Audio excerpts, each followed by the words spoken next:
We have Neil. Oh, see, as soon as I start, we have Neil here today. Oh, second.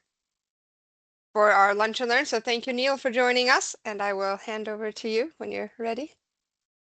Yeah, I'm ready. Shall I just make a start? Yeah, go for it. Right, okay. Let me share my screen because I've got a title slide which might help reassure people that they're here, that we're all here for the same thing. Hang on a second. Share screen. Hopefully, There. we'll come to that in a minute. PowerPoint. Here we go. Let's make this full screen so that we can see it as big as you can on your screens. There we go. Can you see that? There. So Yep, hopefully this is perfect. this is this is the session that you all signed up to. This is the session that I'm intending to deliver. So it has this rather kind of enigmatic title, data storytelling from not from A to Z or from, 1, 2, 3, but from x equals 0, y equals 0 to x equals 10, y equals 10. More on that in a second. So I'm Neil Pettinger. I am the AphA Scotland branch co-lead. That's a relatively new branch. We set that up just about over a year ago. I'm a freelance healthcare data analyst. Have been for a long time, 18 or 19 years I've been freelance. Before that, I used to be a proper kind of salaried, superannuated NHS data analyst. Used to work in lots of different jobs. This is all back in the mists of time, isn't it? In Scotland quite a bit, but also worked in London, worked in Yorkshire, various jobs. Anyway, the topic of the day is data storytelling, as I say, with this enigmatic subtitle. And what I want to do is I've got 7 headings that I want to cover today, which will hopefully explain what this kind of rather strange idea is. So here's the 7 subheadings of today to give you an idea of what we're going to be covering. So I'm going to start by explaining that this idea that I've got that I want to share with you today originated from a mashup of 2 other people. One of whom, Cindy Harrell, is a friend of mine, and then the second of whom, David Ritter, is a management consultant who works for the Boston Consulting Group, who wrote an article in the Harvard Business Review about 12 years ago, which I often used to refer to in a completely different context. And then a few years ago, I had this light bulb moment and thought, I can adapt your chart. And the next bullet points, bullet point 3, bullet point 4, are about how I then adapt David Ritter's chart in his article. Don't worry, we're going to have a look at David Ritter's chart in a second, so it's all going to become clear. And then I'm going to talk about the golden moves in bullet point 5. We'll leave that enigmatic, and then up first, yeah, you won't understand that. So we'll get onto that in a second. So let's start with Cindy Harrell's soft skills idea. So Cindy's a friend of mine. She lives in Edinburgh. She's an engineer. She's a sort of materials engineer by background, but she's kind of migrated into working in into sort of information management and project management. And we've done training courses together. And one of the ideas that Cindy's always had is that when it comes to teaching soft skills, as we tend to call them, communication skills, how do we actually get our message across, either when we're writing a report or whether we're speaking about data in a meeting. We tend to call those soft skills. And Cindy's always been very conscious that the data analyst community are a bit skeptical of soft skills.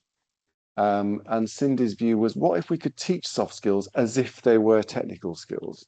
And I've long had this idea. Some of you know who've had dealings with me over the last couple of years that I often try to experiment by teaching soft skills as if I was teaching, how to create a SQL statement or how to, use common table expressions in SQL or how to try to write a script in R. So that's kind of at the root of it. And then the second idea, which I then mashed that up with. So do you remember I mentioned this chart that came from this article from 12 years ago by this guy called David Ritter? So this is the chart, and the title of it you can see at the top. It's called "When to Act on a Correlation in Your Data." I think the actual title in the Harvard Business Review was called "When to Act on a Correlation and When Not to."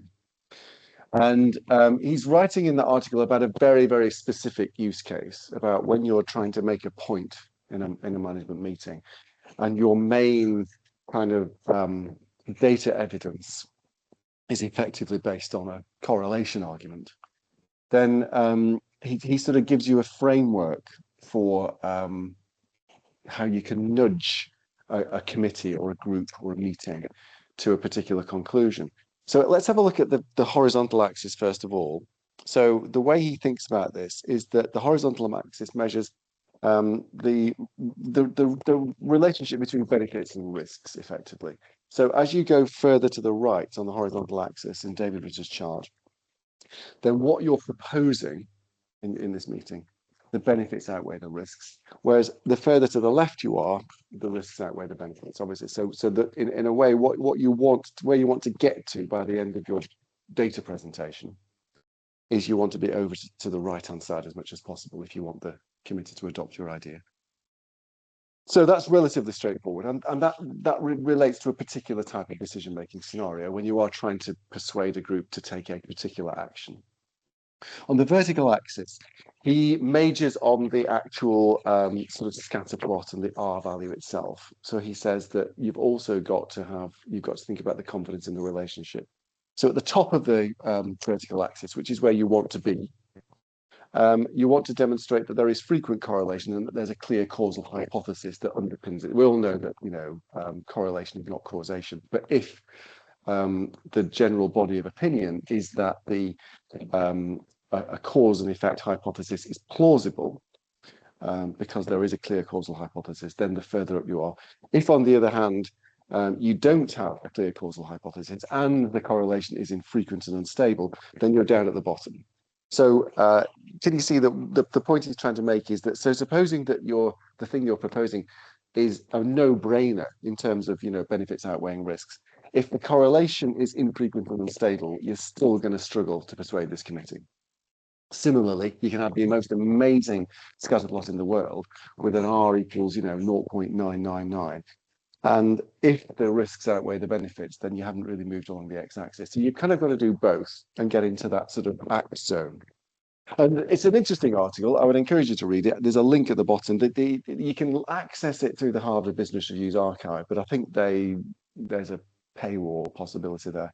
So there's a link at the bottom. I'll share my slides with Coraline and Lizzie at the end, and they can pass them on to you if you want them.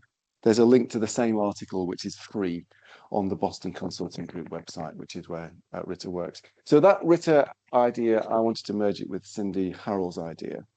But I realized that to do that, if I was going to use a Ritter chart to do this, and so this idea, so you've already got a sense of what scenario I'm in. It's the idea of presenting data in a meeting where you're trying to move the meeting or the people in the meeting, from A to B. You want to get them from thinking X to thinking Y, right? And I'm going to talk about one particular scenario. So I call this an explore scenario. So this is the sort of scenario where you're basically trying to improve people's understanding of an issue. So it's not as hard-edged as the David Ritter scenario that we talked about just a few seconds ago, which I call a decide scenario. So for this, because I want to go through an example in a few minutes, and the example I've picked is one that's very much an explore scenario. What we're trying to do is we're trying to move the people in the meeting from having a low understanding of an issue to a much higher understanding of the issue. And it strikes me that this is very often what we're trying to do as information professionals in sort of health and care meetings. What do we do with the vertical axis though? So the vertical axis, what I've done is I've genericized David Ritter's axis. So Ritter's axis was about confidence in the relationship because he was talking specifically about a scatter plot and correlation. We could be using any kind of exhibit. We could be using bar charts. We could be using line charts, pie charts, whatever. Just diagrams, just maybe even slides with bullet points on them. The point that we're data professionals and the data is key evidence in what we're trying to say. So the key thing is we just want to generate confidence in the data. Because again, let's take an example where we think we've strung together a few data exhibits that really improve people's understanding of an issue.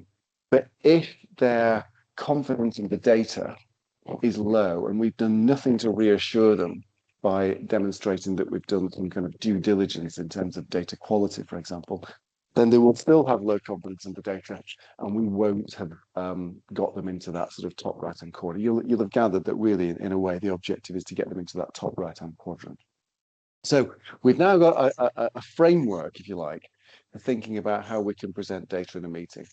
Or if you want to stick with the kind of written example, how you would write a report that would move people closer to a decision. Right. Now, the next point I want to make is this. So this is something that I often talk about in one of my training courses, that to get analysts thinking about how we move people up the vertical axis. Let me just go back one slide, just to remind ourselves of what we're doing here. If we want to imagine that you've been given a 5-minute slot at a meeting, and the chair says, so you're item 4.2, and it's a bit of the meeting where you've got to try and make a point about, I don't know, delayed discharges, and it's you've got some insights that you want to share with the data because something recently has happened that might challenge people's preconceptions, or whatever it is.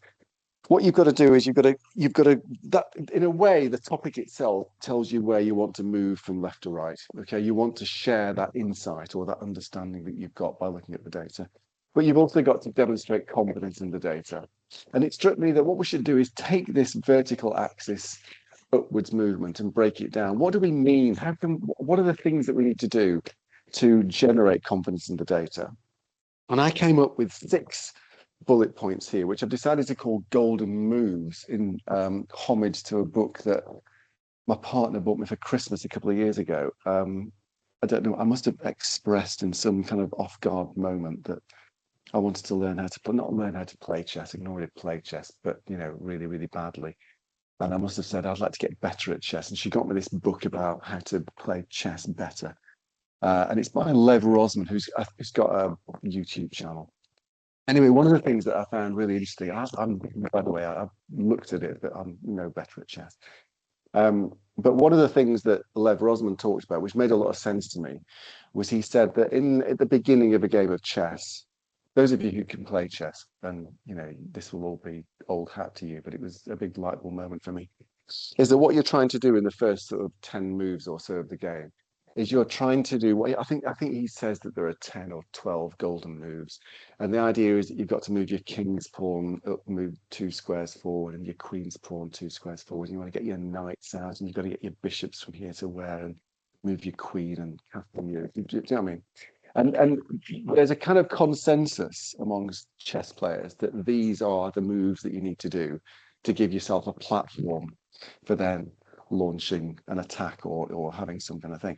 And it struck me that you could take that metaphor of these golden moves for thinking this is how a data professional can generate confidence in their data. So the first one is the most obvious one. So whenever I'm in a room with data professionals, this is the first one people say, well, you've got to get people assured that the quality of the data that you're using is good, that it's accurate, and that you've got to demonstrate that you've checked in some way that it is the case.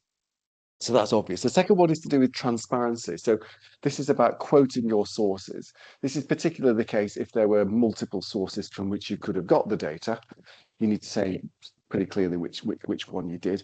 And also if you triangulated, so if you said, is system A giving us the same answer as system B, because they should do, because it's the same thing, then show that you've checked it. If there's any method in what you've done, so if, for example, that there's a new metric or a new calculation that you've calculated, and that you need people to understand how you've done that, or if there's a metric that you're using that there might be some what's the word? There are different methods that you can use to calculate it. Then be clear with the audience about how you've done it. Okay, so transparency is also a method. All of these things are things that if you show to your audience that you've done these, okay, so it's not enough just to do them. You've got to show that you have done them. Are things which nudge you up that vertical axis. Okay, they might not be consciously, awarding you marks every time you say, "I checked this data before I used it." And I think someone's got a microphone on, but possibly not anymore. Right. I think these are things which are, it's like you get brownie points from doing these things. So the third one is draw attention to exceptions. So one of the things I've noticed, if you're presenting a graph or a chart, and the general sweep of it is leading you to this generalization, but there's a couple of data points which are clearly like not demonstrating that, then everyone's eyes will be drawn towards the exceptions. They will then be like elephants in the room. And if you don't comment on those elephants in the room, that will detract from people's confidence in the data. So you can't ever leave exceptions as if and pretend that they weren't there, because people will think, well, hang on, has he not even noticed that glaring? Do you know what I mean? Awareness of detail. So this is one of the things that I've discovered over the years. Very often when we're presenting data that's summary data, we're presenting data that's averages or percentages or counts or sums. And what I found is that by and large, health service audiences like to know the detail underneath those summaries. Okay. So that if you're saying the average length of stay was 4.8 days, they want to know that that's a range from as low as 0 days to as high as 28.6 days. But the mean is this and the median is that. Are you with me? They want a sense that you haven't just taken the summary statistic at face value. The relationship between data and concrete reality is something that I think is worth a lot of brownie points when you're trying to nudge, get yourself up that vertical axis. And a good example of that if you're dealing with hospital data, inpatient hospital data, is to demonstrate. So supposing you're talking about, I don't know, the specialty, I don't know, vascular surgery or something, or let's pick a bigger specialty, orthopedics in a large general hospital. And you've got a number saying, the number of discharges in orthopedics last year, is to say to them as a sort of aside almost that that the orthopedics is basically 3 wards. It's Ward 6, Ward 7, and Ward 9. And that Ward 6 has got 28 beds and Ward 7 has got 32 beds. Whatever those details are, if you can demonstrate that you have an understanding of this concept orthopedics and can relate it to the concrete reality on the ground of what those 3 wards are, and that again gives you more credibility. And then the last one I've got on this list is about so this requires a little bit of swagger, a bit of self-confidence. But if you can find a way of kind of demonstrating your statistical or your technical competence as you're doing the presentation, then that again makes people sort of lean forward in the seats and say, oh, right, yeah, they know what they're doing. They know what they're doing. So if you introduce a statistical concept, then show that you know how to calculate it. If you've done something clever with the data, don't be shy of explaining how. I mean, obviously, don't go overboard and say, God, aren't I brilliant? I mean, that would be ridiculous. But if you've done something that is not often done, because it's technically difficult, but you don't, then make sure that that people, that it's one of these things that it helps to just kind of raise up your brand. So those are the golden moves. And then this chart here won't really mean anything until I come out of PowerPoint and go to Excel. So let's just escape out of that and hope that I've got this Excel file already open. Oh, I have. Look at that. This hardly ever happens in reality. So if that's already worked on your screens, what you can now see is an Excel workbook, which I've got open. It's only got one worksheet, and I've called it the UDT IBD chessboard. It's not really a chessboard, is it? This is my second reference to chess today. And some of you are thinking, no, Neil, chessboards don't have 100 squares. They've only got 64 squares. What are you playing at? I know that, but it kind of looks a bit like a chessboard. And the idea is that if you're putting together your presentation and you're thinking about, and again, I'm assuming here that this is a multi-data exhibit presentation. It's not just one slide. Then what you want to do is you want to think of your slides as if they were orange boxes. Okay. And what you want to do is or you could think of your slides as orange boxes, or you could think of each sort of, I don't know, each paragraph almost. If this was a play, I suppose it would be each scene would be an orange box. And you're going to start, okay, for the purposes of this, let's assume that you're starting right at the bottom of the vertical axis and right at the left-hand side of the horizontal axis. So you put in 0 and 0, and look at this, it's interactive. So you can see that hopefully it'll be very small on your screens, but there's a tiny little orange box has now appeared at 0, 0 on that scatter plot. So that's where you're starting. No one's got any confidence in the data because you haven't even opened your mouth yet. And you haven't improved their understanding of the issue because, again, you haven't shown them anything yet. But supposing that with your first slide, what you're doing with your first few slides, perhaps, is you want to get people's confidence with the data. So do you remember in that PowerPoint slide, which I was in before I kind of alt-tabbed into Excel, was about saying, it seems logical to move up the vertical axis first, get people confidence in the data, and then move from left to right. So what you might do is say, well, with my first slide, I'm not going to make any inroads into the x-axis, but I am going to try and move, I don't know, 1.5 up the vertical axis, okay?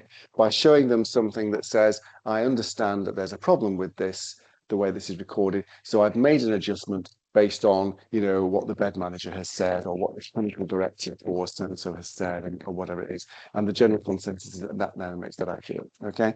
And then maybe your next slide is also about trying to move up the vertical axis and make no inroads along the horizontal axis. So again, it's a 0 for X, but maybe you're going to get to 3.5 because you're going to make a comment about, I don't know, something else, another of those golden moves, yeah?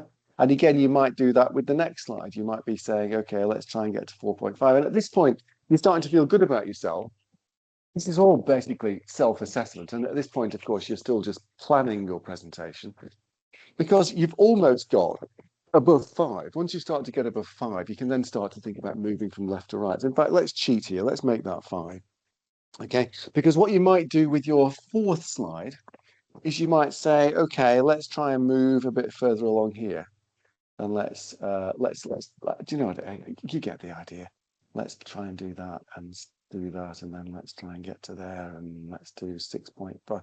So each time that you present some data, each time you present a slide that's got a graph or a table or a diagram on it that constitutes a data exhibit, you've got to think about self-scoring it, but from the perspective of the people in the audience. Is this data exhibit improving people's confidence in the data, according to those 6 golden moves? And is it also improving their understanding of the issue? Okay.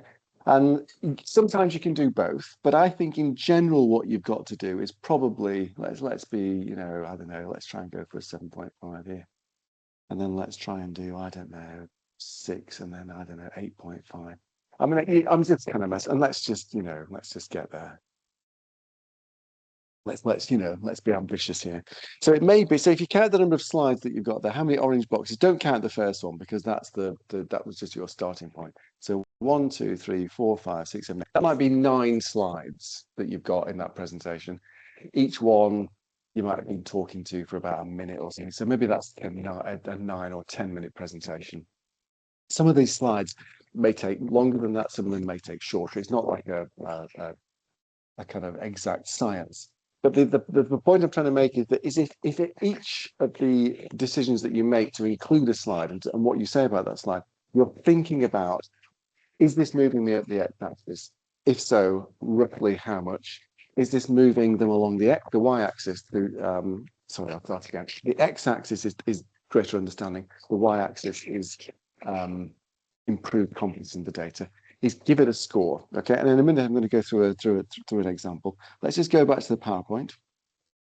So this slide here, hopefully you'll understand this a bit better now, is that this is in general what I advise people to do if they adopt this method. It's think about establishing confidence first, and only once you've done that, think about moving people to a greater understanding of the issue. But the thought has occurred to me recently that you can probably do both simultaneously. So the next slide I've got here is asking a question, really. Can we move diagonally? It occurred to me in the middle of the night a few months ago when I just kind of eyes popped open with this random idea. This is how sad I am. I think about this stuff while I'm asleep. Is that it occurred to me that maybe there are things you can do to improve people's confidence in the data And you can do them as you're moving the argument along at the same time. And the way that it occurred to me that you could do that was to put the data confidence things in parentheses as you're explaining your main slides. That was the idea that I had. Anyway, to try and put a bit of flesh on the bones of this, how are we doing for time? It's about 25 past 12. I thought I'd try and go through an example. And this, I thought what I'd do for sort of continuity's sake is try and use an example, which I think the last time I spoke at a lunch and learn session, which was, I think, a long time ago, possibly sometime last year, I was sharing this idea that I had about what I call the heaviness hypothesis. So some of you know that I'm more than a little bit obsessed by patient flow. And that one of the things that I am particularly obsessed by in that context is this notion of exit block or access block, as we tend to call it now, rather than exit block. And this idea that fundamental, I mean, people usually refer to exit block when they're talking about the exit of A&E departments being blocked, but exit block can happen at lots of different parts of the health and care system. But this particular example is about A&E exit block. And it was this idea I had that it was A&E exit block wasn't simply something that was explained by how full the beds were when they needed to admit an A&E patient to a bed. So again, those of you who are not familiar with patient flow in acute hospitals, there's a sort of fact that's useful to know about this. So when you're looking at a hospital's A&E attendances, most A&E attendances in most big general hospitals, they don't need to be admitted. They could just go home once they've been treated. So in a typical sort of large general hospital, that might be about 70%. 70% of the A&E attendants will just go home. But the 30% that remain, they are pretty much the sicker end of the spectrum, and they have to be admitted to a hospital bed. And it's the difficulty with which hospitals are finding it to find beds for those patients, which cause so many of the patient flow problems. So they have to wait in the A&E department until a bed becomes available. And then there's this knock-on effect, of course, because these sick patients are still in the A&E, where they're still going to be looked after by the A&E department. That compromises the care of the patients who don't need beds and so on. So everyone ends up waiting longer. But the idea I had was that it's not just the fullness of the acute medical unit's beds that cause the problem, but there are other factors in play too. So before I talk about my the way in which I put these slides together, so I've got about 5 slides here where I'm going to try and show you how we can implement this kind of orange block x-axis, y-axis coordinate thing. I'm going to Alt-Tab now to Microsoft Word. And again, hope that this is big enough to be visible. I'll make this maybe, if I make this about 160%, and I'll try and scroll up here. So what I've done for this is I've made a suggestion here about how I might be able to deal with the golden moves with this particular presentation. So the first one is data quality or data accuracy. Now, there are probably going to be several points in this presentation where I could draw attention to my awareness of data quality issues. But in the very first slide that I've got planned for this presentation, don't worry, I'll show you in a minute. One of the points I'm going to make is that the way I've measured the bed occupancy in the acute medical unit, I've had to adjust one of the underlying metrics, the time of admission, because so many people at this hospital told me that those times are incorrectly recorded, and that what I should do instead is replace those times of admission with the time of departure from the ED. Okay, and that's a common thing that people do in this hospital to correct the data. And if I didn't do that, then I wouldn't get anywhere with this argument because people would say, no, right? Transparency, source and method. So at a very basic level, tell them which system you got your data from. So the patient management system. If you've got it from an amalgam of computer systems and manual sources, then let them know. The method, as I'll explain in a minute, the method and the idea I had for this particular sort of hypothesis was based on a conversation I've had with 2 clinicians a different hospital, but it doesn't matter. I think it helps to explain. I also think, again, I've got this kind of theory that the NHS likes to what's the phrase I sometimes use? I think that culturally the NHS is a very pragmatic organization. It's very mistrustful of sort of top-down theory, and it prefers sort of bottom-up pragmatism. So if you say that that the theory that you've got is not something that you read in some fusty old textbook, but it's actually based on kind of anecdotal evidence from people who work on the ground. I think it enhances the credibility weirdly. Draw attention to exceptions. So as you'll see in a minute, there are some random dots on the first scatter plot that I'm about to show you, which I'm going to point out to and as a way of earning brownie points on the draw attention to exception point. Showing awareness of detail underlying any summary data. So these will make sense, much more sense in a second when I show you the first slide. So for example, in the first scatter plot, which you're going to see in a minute, it's like, gosh, show us the scatter plot. No, I'm going to keep you in suspense. There are 366 dots, one for each day of the year. It was a leap year. And the dots represent fullness of the AMU on one axis, and they represent the length of stay in the ED for the other. So both of those metrics are summary metrics. Okay, so what you've got to do, according to my theory about this, is say, right, okay, let's take the ED average length of stay. So each dot is basically an average of 330 on average individual length of stay to get the average for that particular day. And then the fullness values in the AMU, we've taken 24 snapshots every hour and taken the average of those. So again, it seems to me that when you demonstrate that you've arrived at a summary by having knowledge of the underlying granularity of it, I think it earns brownie points.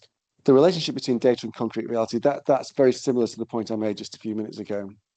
And again, I'll show you how you can do this in relation to a scatter plot. There are no black dots to the right of 68 on the vertical axis.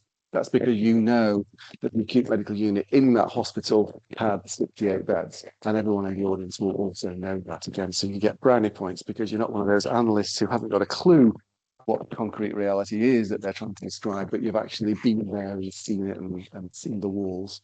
And then the statistical competence thing, well, referencing back the fullness snapshot calculations, that's not often done in my experience. And as you're going to see, we're going to be using the correlation coefficient as a measure. So that's a sort of statistical competence thing. Right, let's have a look at how I might do that with the slides. If I go back to PowerPoint and go full screen with this. So the way that I would introduce this, so again, I'm starting at, x equals 0 and y equals 0, would be to say, I don't know, I'm trying to imagine who my audience is. I've done this presentation so many times to lots of different groups of clinicians. So let's imagine that I'm talking to, a group of kind of front door clinicians at the hospital from which this data was gathered. Okay, and it's data from about a couple of years ago now. So let's imagine I'm talking to some emergency department clinicians and a group of acute medicine clinicians. So these are the groups that know exactly about the kind of dysfunction of patient flow.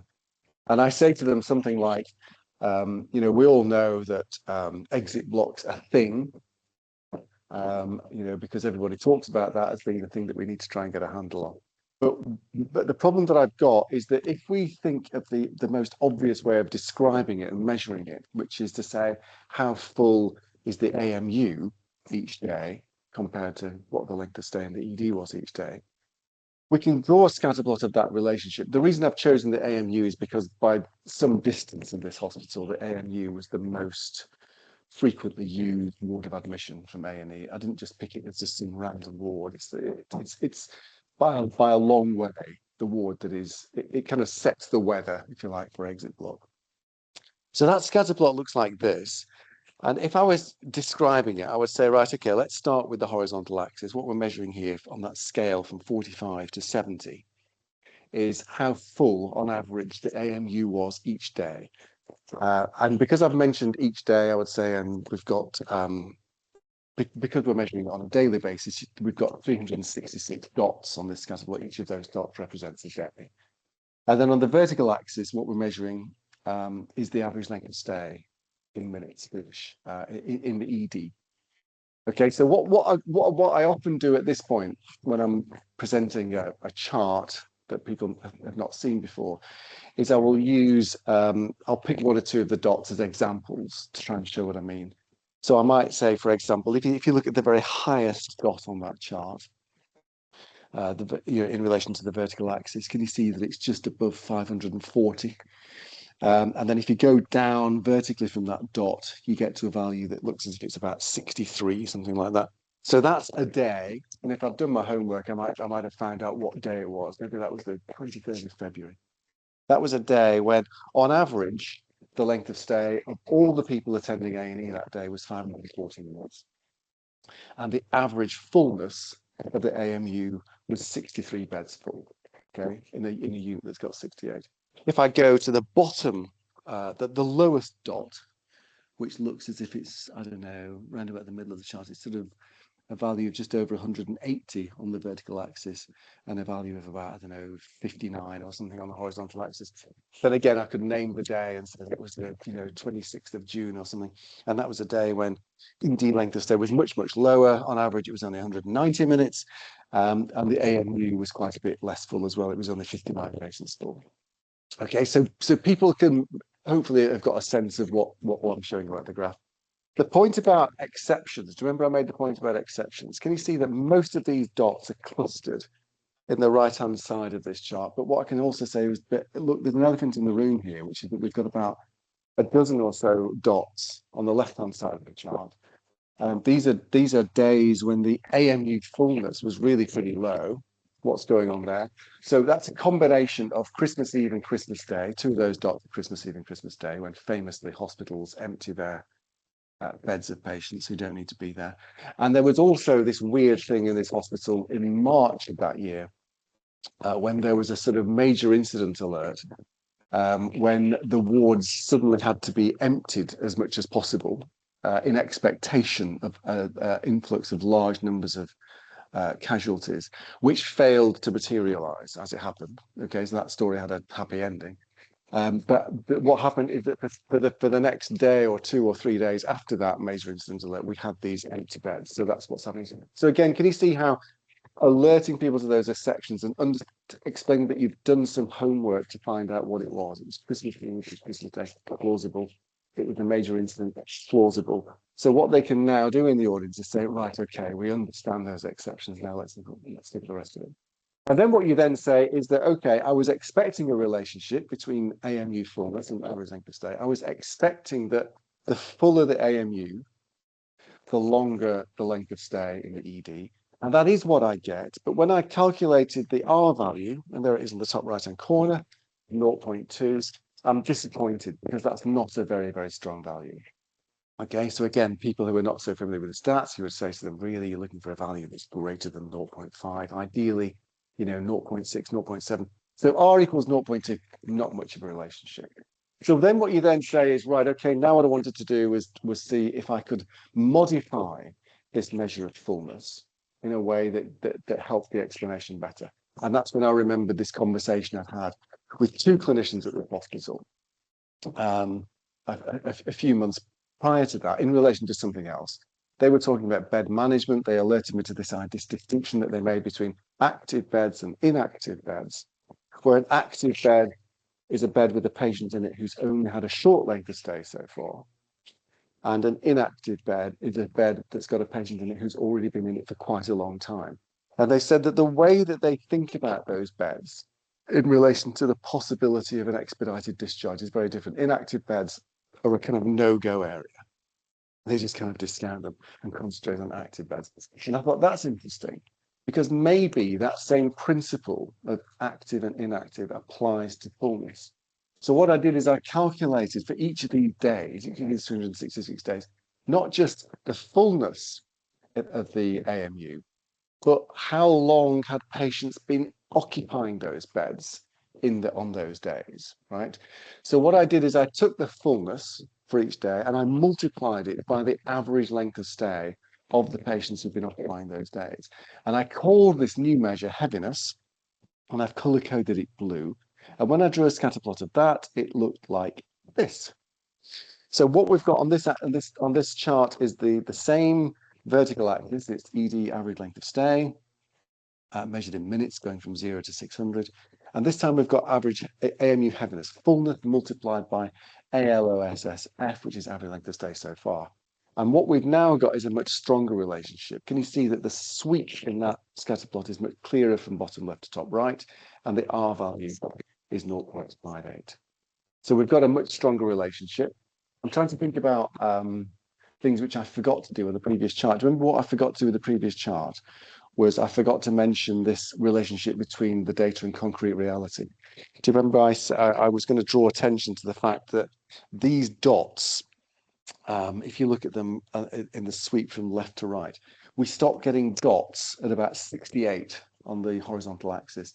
And the reason that happens is because they can't go beyond 68 because 68 is the Fed complement of the AMU. So that sort of row, that vertical row of dots that you can see on the right-hand side, those are the miserable days when the AMU was full all day, right? So the average of 24 snapshots was 68, effectively. That means that it was just chock-a-block all day. And if you look at the top of that thing, that's when, the average length of stay was 480 minutes. Sorry, that was another of the golden moves. Heaviness, I've already explained.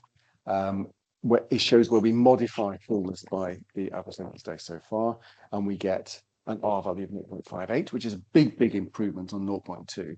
So that means that we're improving people's understanding of this issue. It's not just the fullness that causes exit block. In fact, it's not really fullness that causes exit block. It's the length of time people have been occupying those beds that causes exit block. So the further we are to the right on this chart, it's not just that the AMU beds are full, but they're full of patients who've been in those beds for a long time. Whereas on the left-hand side of the chart, those beds are probably full as well, but they're only full of patients who've been in for a shorter period of time. So with that idea, I decided to develop it with another idea and say, well, maybe we can tweak fullness by looking at the throughput through the AMU as well. So instead of looking at length of stay, we can say, well, how many patients were being discharged from the AMU each day? So what I did is I took the fullness and divided it by the number of discharges each day to get a measure which I decided to call sluggishness. Only actually after consulting with another consultant in acute medicine, a guy called Dan Beckett, who I've worked with at Forth Valley Royal Hospital. So sluggishness was his idea for this. It wasn't mine, which is a bit of a kind of slightly kind of contemptuous word for it, isn't it, really? But anyway, sluggishness is a measure of fullness divided by discharges. And that gave me an even better R value. So 0.58 was the last one, 0.62 was this one. And then because I was kind of really on a roll here, I thought, okay, fullness, heaviness, better, sluggishness, even better.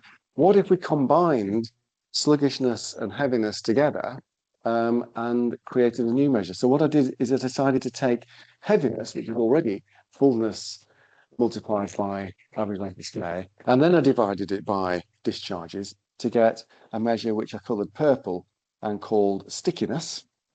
Okay, I get a slightly different picture here, but the stickier the beds, the further towards the right they are, and the longer length of stay is. And I did manage to get an improvement in my R value, which was 0.63. So what I've been doing, hopefully that's me, I'm done now, you'll be glad to know. I've got 15 minutes where people can comment and ask questions. But what hopefully you can see that I was trying to do there was, if I go back to that first slide, it was with this slide here that I was trying to get most of my kind of golden moves out of the way. Okay, this was where I was sort of making comments on this one data exhibit to do with the data quality issue, to do with the exceptions, to do with the relationship with concrete reality. And it struck me that that's a good place to create that sense of confidence in the data. Yeah, he's aware of the limitations of what he's doing. And then once I've done that, then I can move the argument forward, because it seems to me that what I'm trying to do with my explanation is to say it's not fullness, it's heaviness. And in fact, we can improve on heaviness because we can turn that into sluggishness, which gets a better value. And in fact, we can go to sluggishness and get to stickiness, which gets an even bigger value. So that by the end of that presentation, what I'm hoping to have done is improve their confidence in the data to get them at least into that sort of upper quadrant. And I've also moved the explanation on so that hopefully I've got them to, well, ideally, x equals 10, y equals 10. Right, okay, I'll stop sharing my screen. And that leaves us time, I think, Coraline, for comments and questions. Yeah, perfect. Sounds good. Anybody have any questions? You can either put them in the chat or turn your camera on and say hello, whatever you prefer.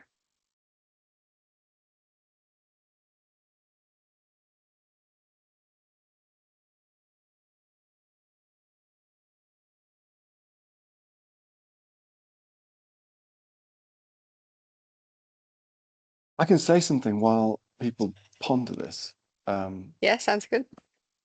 or maybe they've all gone.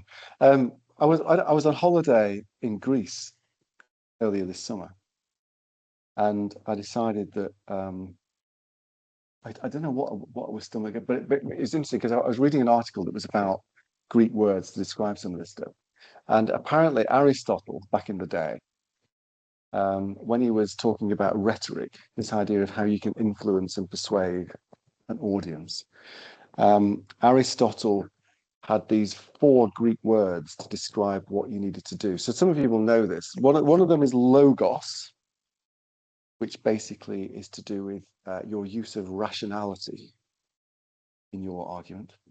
Mm. So that's like, whatever, the solid reason and rationality, logic.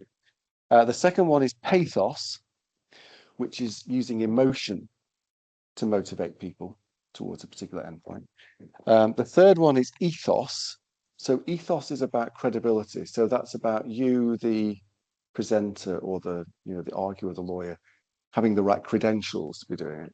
Mm-hmm. And then the fourth one is kairos, which is to do with timing. So in other words, you can tick all the other three boxes, but if you've chosen the wrong moment to present your argument, because everyone's distracted by a major incident or something, then it won't land. So it's to do with timing and opportunity. And it struck me that what I'm doing with my orange box kind of method is that my left to right, my horizontal axis is logos. So that's like the kind of the rational reasons why you can get people from 0 to 0 on the x-axis. And my vertical axis, my y-axis, is ethos, because I'm talking about trust and confidence. I mean, not so much trust and confidence in the presenter, but that kind of goes alongside trust and confidence in the data. They're often indivisible in my view. But what I haven't got in there is pathos, and it struck me that so this is a work in progress just in my head at the moment, which is that I was thinking about maybe if you can find ways of an equivalent sort of 6 golden moves for things which motivate people because of their connection to it, then you could have different shades of orange for that. Anyway, I just thought I'd put that in there. I think Seagull's got Yeah. Hi, Neil. Hello. Great talk. I was wondering about, so I guess the end purpose of this, when you get to x equals 10 and y equals 10, is the insight that whoever, Yeah. the decision makers or the people you're trying to make understand the problem, will gain from this. But it worries me a little bit when you get more and more complicated. You go from fullness to heaviness to stickiness, all of that. But at some point, do you think there's a danger of losing touch with what it actually means? So how do you get that, the nuance of what it actually means, this measure that you've come to? Okay, so you've improved it from 0.2, which is no correlation at all, to 0.63, but have we really understood the problem better? Because the No, I measure can, is now yeah. a really complex one. Oh, it is, it is. And so I totally agree with you there, Sigal. But in my defense, whenever this is a presentation that's really made for people who work in acute medicine and across the ED. And in general, when I present it to that audience, they kind of get it. They understand. And some of these ideas have come from them. But I totally agree with you, Sigal, that once you take it out of that rarefied bubble, Okay. it probably needs quite a bit more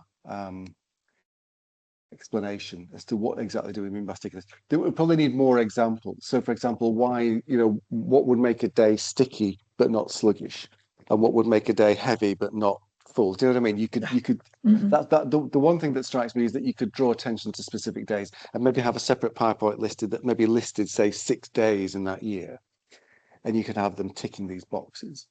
So you could say this was all three. This was heavy. This was full. It's like full, heavy, tick, sluggish, tick, sticky, tick. But then you could have a day that was sticky but not full, and so on.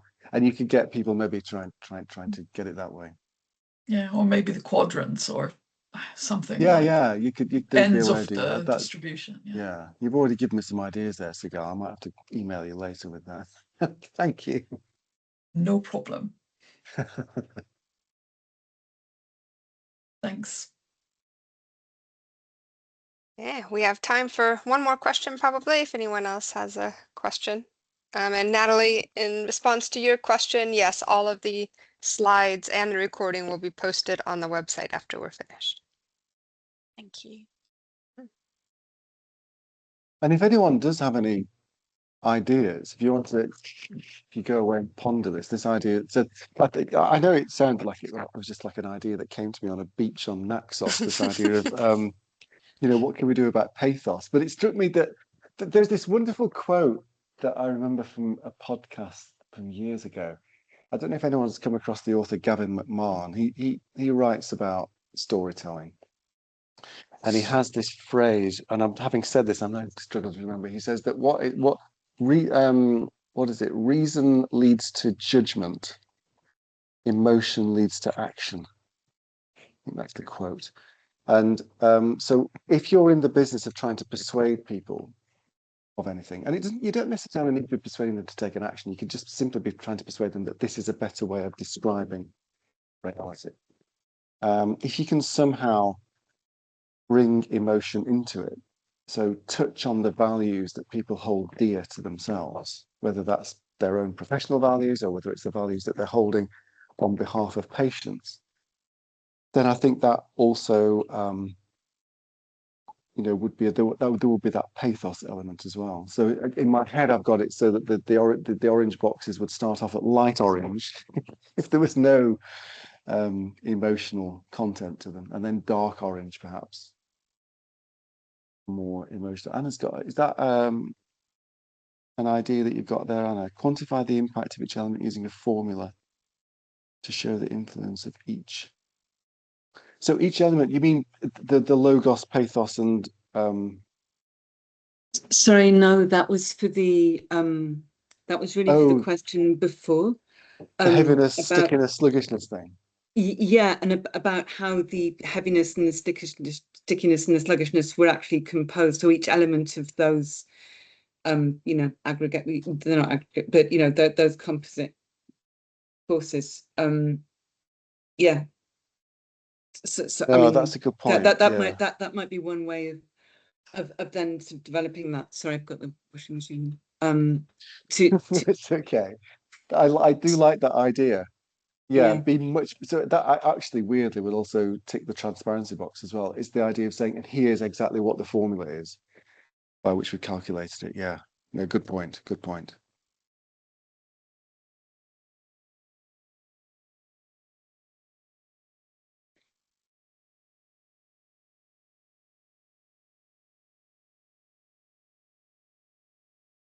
All right. Well, we will leave it there then. Everybody have a wonderful rest of your day, and hopefully we will see you at the next session. Thank you for coming. Yep. Thanks for having me. Cheers. Yes, thanks. Of course. Thank you, Bye. Neil. Yeah. Thank you.